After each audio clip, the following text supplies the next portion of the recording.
ಜೈ ಭೀಮ್ ವಂದನೆಗಳು. ನಮ್ಮ ಹೆಸರು ಬಿ ಆರ್ ಮುನ್ರಾಜು, ಜೈ ಮಾದಿಗರ ಬೌದ್ಧಿಕ ವೇದಿಕೆ ರಾಜ್ಯಾಧ್ಯಕ್ಷರು. ಏನಿವತ್ತು ನಮ್ಮ ಕ್ರಾಂತಿಕಾರಿ ಪಾದಯಾತ್ರೆ ಮೂಲಕ ಇಂದಿಗೆ 6ನೇ ದಿನ ಆಗಿದೆ ನಾವಿಲ್ಲಿ ಪಾದಯಾತ್ರೆ ಮೂಲಕ ಹೋರಾಟಕ್ಕೆ ಬಂದು. ಈ ನೀತಿಗೆಟ್ಟ ಸರ್ಕಾರ ಒಳ ಮೀಸಲಾತಿ ಜಾರಿ ಮಾಡ್ತೀನಿ ಅಂತ ಹೇಳ್ಬಿಟ್ಟು ಕುಂಟುನೆಪ ಮಾಡ್ಕೊಂಡು ಕುತ್ಕೊತಾ ಇದೆ. ಈಗ ಮೊನ್ನೆ ತಾನೇ 19ನೇ ತಾರೀಕು ಹೋರಾಟ ಮಾಡಿದ್ವಿ.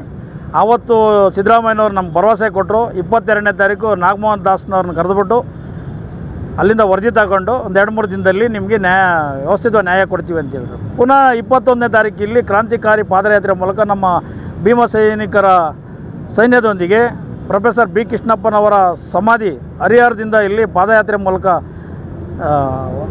ಬಂದು ಇಲ್ಲಿ ಸುಮಾರು ಅಂದರೆ ಒಂದು 15-20 ಸಾವಿರ ಜನ ಹೋರಾಟದ ಅಭಿಮಾನಿಗಳು, ನಮ್ಮ ಮಾದಿಗ ಸಮುದಾಯದವರು ಮತ್ತು ಇನ್ನಿತರೆಲ್ಲ ಬಂದ್ಬಿಟ್ಟು ಇಲ್ಲಿ ಪ್ರತಿಭಟನೆಯನ್ನು ಮಾಡಿ ಸರ್ಕಾರಕ್ಕೆ ಒಂದು ಎಚ್ಚರಿಕೆ ಕೊಟ್ವಿ. ಅವತ್ತು ಸಾಯಂಕಾಲನೇ ಸಿದ್ದರಾಮಯ್ಯನ ಹತ್ರ ಕರ್ಕೊಂಡು ಹೋಗ್ಬಿಟ್ಟು ನಿಮಗೆ ನ್ಯಾಯ ಕೊಡಿಸ್ತೀನಿ ಅಂತ ಹೇಳಿದಂಥ ಕಾನೂನು ಸಚಿವರಾದಂಥ ಎಚ್ ಕೆ ಪಾಟೀಲರು ಕೈ ಕೊಟ್ಟು ಎಸ್ಕೇಪ್ ಆದರು. ಆಮೇಲೆ ಪೊಲೀಸರ ಮುಖಾಂತರ ಹೋಗ್ಬಿಟ್ಟು ನಮ್ಮ ಸಿಬ್ಬಂದಿಯವರೆಲ್ಲ ಹೋಗ್ಬಿಟ್ಟು ಅಲ್ಲೊಂದು ಮೀಟಿಂಗ್ ತೊಗೊಂಡ್ವಿ. ಆ ಮೀಟಿಂಗಲ್ಲೇನೋ ಸಿದ್ದರಾಮಯ್ಯನವರು ಕೆಲವು ಭರವಸೆಗಳು ಕೊಟ್ಟರು. ಇಮ್ಮಿಡಿಯೇಟ್ಲಿ ನಿಮಗೆ 22ನೇ ತಾರೀಕು ನಾನು ಇವ್ರನ್ನ ಆಯೋಗನ ಕರೆದುಬಿಟ್ಟು ಕಮಿಷನ್ ಕರೆದುಬಿಟ್ಟು ನಿಮ್ಗೆ ನ್ಯಾಯ ಕೊಡ್ತೀವಿ ಅಂತ ಹೇಳಿದ್ರು. ಆಮೇಲೆ ಕಮಿಷನರ್ನ ಮಾರನೇ ದಿನ ಮೊನ್ನೆನ ಮೀಟಿಂಗ್ ಕರೆದುಬಿಟ್ಟು ಜೊತೆಗೆ ಕೆ ಎಚ್ ಮುನಿಯಪ್ಪನವರು, ಆರ್ ಬಿ ತಿಮ್ಮಪ್ಪನವರು, ಆಮೇಲೆ ನಮ್ಮ ಗೃಹ ಸಚಿವರಾದಂಥ ಜಿ ಪರಮೇಶ್ವರ್ ಅವರು, ಇದಕ್ಕೆ ಸಂಬಂಧಪಟ್ಟಂಥ ಎಚ್ ಸಿ ಮಾದೇವಪ್ಪನವರು, ಆಮೇಲೆ ಶಿವರಾಜ್ ತಂಗಡಿಯವರು ಎಲ್ಲರನ್ನೂ ಮೀಟಿಂಗೆಲ್ಲ ಕರೆದು ಮಾತನಾಡಿ 1 ವಾರ ಟೈಮ್ ತೊಗೊಂಡಿದ್ದಾರೆ. ಎಲ್ಲ ಕಡೆ ಮಾಹಿತಿಗಳು ತಗೊಂಡು 1 ವಾರ ಆದಮೇಲೆ ಇನ್ನು 2 ದಿನದಲ್ಲಿ ನಾನು ಘೋಷಣೆ ಮಾಡ್ತೀನಿ, ಮಧ್ಯಂತರ ವರದಿ ತೊಗೊಂಡು 100% ಮಾಡ್ತೀನಿ ಅಂತೇಳಿ ಭರವಸೆ ಕೊಟ್ಟಿದ್ದಾರೆ. ಆ ಭರವಸೆಗೆ ನಾನು ಮೊದಲನೇದಾಗಿ ಅಭಿನಂದನೆಗಳು ಸಲ್ಲಿಸ್ತೀನಿ. ಆ ಭರವಸೆ ಈಡೇರಬೇಕು. ಆ ಭರವಸೆಯನ್ನು ಈಡೇರಿಲ್ಲ ಅಂದರೆ ನಾವಿಲ್ಲಿ ಯಾವುದೇ ಕಾರಣಕ್ಕೂ ನನ್ನ ಹೋರಾಟದಿಂದ ನಾವು ಕೈ ಬಿಡುವ ಕೆಲಸನೇ ಇಲ್ಲ. ಹೋರಾಟನ ಮುಂದುವರ್ಸ್ಕೊಂಡು ಹೋಗ್ತಾ ಇರ್ತೀವಿ. ಇನ್ನು ನಮ್ಮ ಬಿ ಆರ್ ಭಾಸ್ಕರ್ ಪ್ರಸಾದ್ರವರು ನಿನ್ನೆ ಬೀದರಲ್ಲಿ ಪತ್ರಿಕಾಗೋಷ್ಠಿ ಕರೆದು ಸುಮಾರು 1000 ಜನ ಪತ್ರಿಕಾಗೋಷ್ಠಿಯಲ್ಲಿ ಪಾಲ್ಗೊಂಡು ಅಲ್ಲಿಂದ ಪ್ರಚಾರ ಮಾಡ್ಕೊಂಡು ಬರ್ತಾಯಿದ್ದಾರೆ. 3ನೇ ತಾರೀಕು ಇಲ್ಲಿ ಬೆಂಗಳೂರಲ್ಲಿ ಬೃಹತ್ ಮಟ್ಟದ ಪತ್ರಿಕಾಗೋಷ್ಠಿ ಇರ್ತದೆ. ಆ ಪತ್ರಿಕಾಗೋಷ್ಠಿ ಆಗೋಗೋದು ಮುಂಚಿತವಾಗಿ ನಮಗೆ ಒಂದು ವಿಜಯೋತ್ಸವ ಮಾಡೋದಕ್ಕೆ ನಮಗೆ ಸಿದ್ದರಾಮಯ್ಯನವರು ನಮ್ಗೆ ಒಳ್ಳೆಯ ಆದೇಶ ಕೊಡಬೇಕು. ಆ ಆದೇಶ ಕೊಡೋವಂಥ ವಿಧಾನಗಳೇನಿರ್ತವೆ ಅಂದರೆ, ಇವತ್ತು ನಿಮ್ಮ ಒಂದು ಪಾರ್ಟಿದೇನಿದೆ, ನಿಮ್ಮ ಒಂದು ಸಣ್ಣ ಕೆಲವು ಮಾಡ್ತೀನಿ ಅಂದರೆ ಕೆಲವು ಮಾಡಲ್ಲ ಅಂತ ಹೇಳ್ತಾರೆ ಅಂತ ನಿಮ್ಮ ಭಿನ್ನಾಭಿಪ್ರಾಯಗಳಿಗೆ ನೀವು ಮಾಡ್ಕೊಂಡಿದ್ದೀರ. ಇದು ನಿಮ್ಮದೆಲ್ಲ ಒಂದು ಒಮ್ಮತಕ್ಕೆ ಬಂದಿದೆ ಅಂತ ನಮಗನ್ಸುತ್ತೆ. ಇದಾದ ನಂತರ ನೀವೇನು ಮಾಡ್ತೀವಿ, ಸರ್ವಪಕ್ಷಗಳ ಸಭೆಯನ್ನು ಕರೆದು ಇಮ್ಮಿಡಿಯೇಟ್ಲಿ ಒಂದು ಸೆಷನ್ ರೀತಿಯಲ್ಲಿ ಒಂದು ಮೀಟಿಂಗನ್ನು ನೀವು ಬರೆದುಬಿಟ್ಟು ಇಮ್ಮಿಡಿಯೇಟ್ಲಿ ಅಲ್ಲಿ ಅಮೆಂಡ್ಮೆಂಟ್ ಅಂಗೀಕಾರ ಆಗಬೇಕು. ಆ ಅಂಗೀಕಾರನ ಆದಮೇಲೆ ನಿಮ್ಮದೆಲ್ಲ ಒಪಿನಿಯನ್ ಬಂದಮೇಲೆ ರಾಜ್ಯಪಾಲರು ಕೊಡಬೇಕು. ನೀವು ರಾಜ್ಯಪಾಲರು ಕೊಟ್ಟು ರಾಜ್ಯಪಾಲರು ಅನುಮೋದನೆ ಕೊಟ್ಟಾದ ನಂದಮೇಲೆ ನಮಗೆ ರಾಜ್ಯಪತ್ರದ ಮೂಲಕ ನಮ್ಗೆ ಗೀಚ ಬರ್ತದೆ. ಅದುವರೆಗೂ ನಮ್ಮ ಹೋರಾಟನ ಮುಂದುವರಿಸ್ತಾ ಇರ್ತೀವಿ. ಸುಮ್ಮನೆ ಯಾವುದೇ ಕಾರಣಕ್ಕೂ ನಮಗೆ ಇದು ಸುಳ್ಳು ನೆಪಗಳು ಹೇಳಿ ಇದು ಮಾಡೋಕೆ ಕೊಟ್ಟರೆ ದಯವಿಟ್ಟು ಎಲ್ಲ ಯೋಚನೆ ಮಾಡಿರಿ. ಈಗಾಗಲೇ ಕೆಲವರು ವಲಯರೋ ನಮಗೆ ಕೊಡಬಾರ್ದು ಅಂತ ಇದು ಮಾಡ್ತಾರೆ ಅಂದ್ರೆ ಅದೆಲ್ಲ ಸುಳ್ಳು. ಯಾಕಂದರೆ ಪಾಪ ಅವ್ರಿಗೂ ಬೇಕು, ನಮಗೂ ಬೇಕು. ಅವ್ರ ಮೇಲೆ ನೀವು ಸುಮ್ಮನೆ ಇದು ಮಾಡೋಕೆ ಹೋಡ್ರಿ. ನಿಮಗೆ ಬೇಕಾದ ರೀತಿಯಲ್ಲಿ ಮೊನ್ನೆ 23ನೇ ತಾರೀಕು ಅಂಬೇಡ್ಕರ್ ಭವನದಲ್ಲಿ ಮೀಟಿಂಗ್ ನೀವೇ ಏರ್ಪಾಟ್ ಮಾಡಿ ಸರ್ಕಾರದಿಂದ ಇದು ಮಾಡಿ ನೀವೇ ಮಾಡಿಸಿರೋ ಕಾರ್ಯಕ್ರಮ.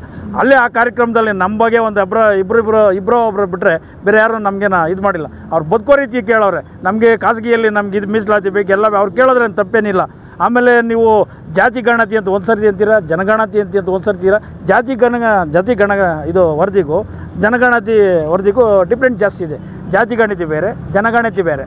ಇದನ್ನು ನೀವು ಮಿಸ್ಗೈಡ್ ಮಾಡ್ತಾ ಇದ್ದೀರ ಜನಗಳಿಗೆ. ಈ ಜನಗಳಿಗೆ ಜಾತಿ ಗಣತಿನ ಈ ಜನಗಣತಿನ ಮಿಸ್ಗೈಡ್ ಮಾಡ್ಕೊಂಡ್ರೆ ಆ ಮಿಸ್ಗೈಡಿಂಗ್ ಮಾಡೋಕ್ಕೆ ಹೋಗ್ಬೇಡ್ರಿ. ಈ ಒಂದು ವಿಚಾರದಲ್ಲಿ ನಮ್ಮ ಒಳ್ಳೆಯ ವಿಚಾರಗಳನ್ನು ತಿಳಿದುಕೊಂಡಿರೋಂಥ ನಮ್ಮ ಒಳ್ಳೆಯ ಅಡ್ವೊಕೇಟ್ ಅರುಣ್ ಸರು ಭಾಳ ವ್ಯವಸ್ಥಿತವಾಗಿ ಪಿನ್ ಟು ಪಿನ್ ನಿಮಗೆ CM ವರ್ಗಾದಂಥ ನಿಮಗೆ ಒಂದು ವಿವರಣೆ ಕೊಟ್ಟವ್ರು. ನೋಡಿ ಸರ್, ಇದು ಹಿಂಗೆ ಮಾಡ್ಬೋದು, ಬೇರೆ ಯಾವುದೇ ರೀತಿ ಯಾರು ಏನು ಮಾಡೋಕ್ಕಾಗಲ್ಲ, ನೀವು ವ್ಯವಸ್ಥಿತ ಮಾಡ್ಕೊಂಡು ಹೋಗ್ಬೋದು, ಮಾಡಿ ಅಂತ ಹೇಳವ್ರೆ.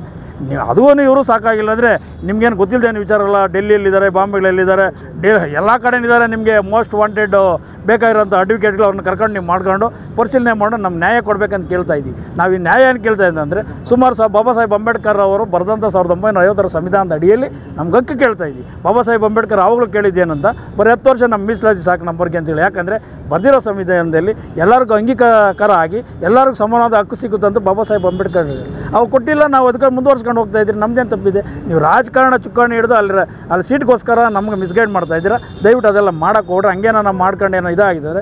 ಮುಂದೆ ಬರ್ತಕ್ಕಂಥ ಚುನಾವಣೆಗಳಿಗೆ ನಿಮಗೆ ಎಫೆಕ್ಟ್ ಅಂತ ಹಾಗೇ ಆಗುತ್ತೆ. ಅದು ಮಾಡ್ಕೊಂಡು ಕೊಡ್ರಿ. ಸಿದ್ದರಾಮಯ್ಯರಿಗೆ ಇವತ್ತೊಂದು ಕಿವಿ ಮಾತು ಹೇಳ್ತಾ ಇದ್ದೀನಿ. ನೋಡಿ ಸಿದ್ದರಾಮಯ್ಯರ, ನೀವು ಒಳ್ಳೇದು ಮಾಡಿದ್ರೆ ನಿಮ್ಮ ಜೈಕಾರ, ಇಲ್ಲಾಂದರೆ ಧಿಕ್ಕಾರನೇ ಕರಿತಿರ್ತೀವಿ. ಇಲ್ಲ ನಮ್ಮ ನ್ಯಾಯ ಕೊಡಿ, ಇಲ್ಲ ಕುರ್ಚಿ ಖಾಲಿ ಮಾಡಿ. ನಮ್ಮದು ಇದೆ ಎರಡೇ. ನ್ಯಾಯ ಕೊಡಿ, ಇಲ್ಲ ಕುರ್ಚಿ ಖಾಲಿ ಮಾಡಿ, ವ್ಯವಸ್ಥಿತವಾಗಿ ಆಗಬೇಕಂತೇಳಿ ನನ್ನ ಮಾತಿಗೆ ವಿರಾಮ ಹೇಳ್ತೀನಿ. ಉದ್ದೇಶ ಒಳ ಮೀಸಲಾತಿ ಜಾರಿಗೆ ಆಗಬೇಕಂತೇಳಿ, ಈ ಜಾರಿಗೆ ಆಗಬೇಕಂತೇಳಿ ಈಗಾಗಲೇ ಮುಖ್ಯಮಂತ್ರಿಯವರು ಕೂಡ ಸಮುದಾಯನ ಅರ್ಥ ಮಾಡಿಕೊಂಡು ಮಧ್ಯಂತರ ವರದಿಯನ್ನು ಜಾರಿಗೆ ಮಾಡ್ತೀನಿ ಅಂತೇಳ್ಬಿಟ್ಟು ಈಗಾಗಲೇ ಘೋಷಣೆ ಮಾಡಿದರೆ ಅವ್ರಿಗೆ ಈ ಸಂದರ್ಭದಲ್ಲಿ ಸ್ವಾಗತವನ್ನು ಕೋರ್ತಾ ಇದ್ವಿ. ಮೊದಲನೇದಾಗಿ ಒಳ ಮೀಸಲಾತಿದಿಂದ ಜಾರಿಗೆ ಆಗಿಲ್ಲ ಅಂದರೆ ಬಹುದೊಡ್ಡ ನಷ್ಟ ಸರ್ಕಾರಕ್ಕೂ ಕೂಡ ಆಗುತ್ತಂತ ಮನಗಂಡಿದೆ. ಈಗಾಗಲೇ ಸಮುದಾಯದ ಮುಖಂಡರು ಕೂಡ ಹೇಳಿಕೆ, ಪ್ರತಿಯೊಂದು ಹೆಜ್ಜೆದಲ್ಲಿ ಕೂಡ ಸಚಿವರು ಕೂಡ ಹೇಳಿಕೆ ಕೊಡ್ತಾ ಇದ್ದಾರೆ. ಎಲ್ಲ ನಮ್ಮ ರೈಟ್ ಬ್ರದರ್ಸ್ ಆಗಿರಲಿ ಅಥವಾ ನಮ್ಮ ಸಮುದಾಯ ಆಗಿರಲಿ, ಎಲ್ಲರೂ ಕೂಡ ಇದನ್ನು ಸ್ವಾಗತಿಸಿದ್ದಾರೆ. ಇದೊಂದು ಕ್ರಾಂತಿಕಾರಿ ಸರ್ಕಾರ ನಡೆದಿದೆ. ಈಗಾಗಲೇ ಆಂಧ್ರದಲ್ಲೂ ಕೂಡ ಘೋಷಣೆ ಮಾಡಿದೆ, ಈಗ ಅನುಷ್ಠಾನ ಕೂಡ ಮಾಡಿದ್ದಾರೆ. ತೆಲಂಗಾಣದಲ್ಲಿ ಈಗಾಗಲೇ ಸರ್ಕಾರದಲ್ಲಿ ಅನುಷ್ಠಾನ ಮಾಡಿ ಜಾರಿಗೆ ಕೂಡ ತಂದಿದ್ದಾರೆ. ಈಗ ಕರ್ನಾಟಕ ಸರ್ಕಾರದಲ್ಲಿ ಮುಖ್ಯವಾಗಿ ನಮ್ಮ ಸಿದ್ದರಾಮಯ್ಯನವರು ಈಗಾಗಲೇ ಹೇಳಿದ್ದಾರೆ, ಅದನ್ನು ಖಂಡಿತ ತರ್ತಾ ಇದ್ದಾರೆ. ಅದನ್ನು ಆದಷ್ಟು ಬೇಗನೆ ಇದನ್ನು ಶೀಘ್ರವಾಗಿ ಅನುಷ್ಠಾನಗೊಳಿಸಬೇಕು. ಯಾಕೆಂದರೆ ಈಗಾಗಲೇ ಸಾಕಷ್ಟು ವಿಳಂಬ ಆಗಿದೆ. ಸರ್ಕಾರದಿಂದ ಸಿಗಬೇಕಾಗಿದ್ದಂಥ ಮೂಲಭೂತ ಸೌಲಭ್ಯಗಳು, ರಾಜಕೀಯವಾಗಿ ಮತ್ತು ಸರ್ಕಾರದ ಉದ್ಯೋಗಗಳು ಎಲ್ಲ ಬೇರೆ ಬೇರೆಯವರ ಪಾಲಿಗೆ ಆಗಿರೋದ್ರಿಂದ ಈ ದೊಡ್ಡ ಮಟ್ಟ ಈ ಕ್ರಾಂತಿಕಾರಿ ಹೆಜ್ಜೆಗಳು ಹಿಡಿಯೋಕ್ಕೆ ಸಾಧ್ಯ ಆಗಿದೆ. ಇನ್ನು ಮುಂದೆ ಆದರೂ ಸರ್ಕಾರ ಎಚ್ಚೆತ್ತುಕೊಂಡು ಇದನ್ನು ಈ ಕೂಡಲೇ ಅನುಷ್ಠಾನ ಮಾಡಿದರೆ ಅನೇಕ ತುಳಿತುಕೊಳಪಟ್ಟಂಥ ಪೌರ ಕಾರ್ಮಿಕರಾಗಿರ್ಬೋದು ಮತ್ತು IAS KAS IAS ಬೇಡ KAS ಇಂದ ಹಿಡಿದು FDಸಿಂದ SDಸಿಂದ ಅನೇಕ ಸೌಲಭ್ಯಗಳು ಪಡೆಯಲು ಈ ನಮ್ಮ ಸಮುದಾಯಕ್ಕೆ, ಮಾದಿಗ ಸಮುದಾಯಕ್ಕೆ ಸಾಮಾಜಿಕ ನ್ಯಾಯ ಕಲ್ಪಿಸ್ಕೊಟ್ಟಂಗೆ ಆಗುತ್ತದೆ. ಇಲ್ಲಾಂದರೆ ಇನ್ನೂ ಇಷ್ಟು 75 ವರ್ಷ ಆಗಿದ್ರು, ಸ್ವಾತಂತ್ರ್ಯ ಬಂದು 75 ವರ್ಷ ಆಗಿದ್ರು ಕೂಡ ಇನ್ನೂ ಕೂಡ ಮೂಲಭೂತ ಸೌಲಭ್ಯಗಳು ಕೇಳೋದು ದುರ್ದೈವ ಆಗಿದೆ. ಎಷ್ಟು ಹೋರಾಟಗಳು ಮಾಡಬೇಕು ಹೇಳಿ ಸರ್ಕಾರಕ್ಕೆ?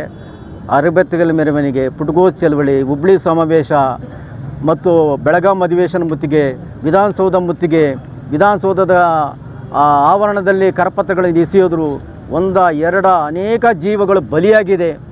ಇದು ಇನ್ನೆಷ್ಟು ಬಲಿಯಾಗಬೇಕು? ದಯವಿಟ್ಟು ಆದಷ್ಟು ಶೀಘ್ರವಾಗಿ ನಾಗಮೋಹನ್ ದಾಸ್ ಅವರಿಗಿಂದ ಮಧ್ಯಂತರ ವರದಿ ತರಿಸ್ಕೊಂಡು ಕೂಡಲೇ ಸರ್ಕಾರ ಅಧಿಕೃತ ಘೋಷಣೆ ಮಾಡಬೇಕಂತ ಸಂದರ್ಭದಲ್ಲಿ ನಾನು ಮತ್ತೊಮ್ಮೆ ವಿನಂತಿ ಮಾಡುತ್ತಾ, ಸಿದ್ದರಾಮಯ್ಯವರು ಏನು ಘೋಷಣೆ ಮಾಡಿದ್ದಾರೆ ಅದನ್ನು ವಿಳಂಬ ಮಾಡದೆ ಅನುಷ್ಠಾನಗೊಳಿಸಬೇಕಂತೇಳಿ ಸಂದರ್ಭದಲ್ಲಿ ನಾವು ಒತ್ತಾಯ ಮಾಡ್ತಾಯಿದ್ದೀವಿ.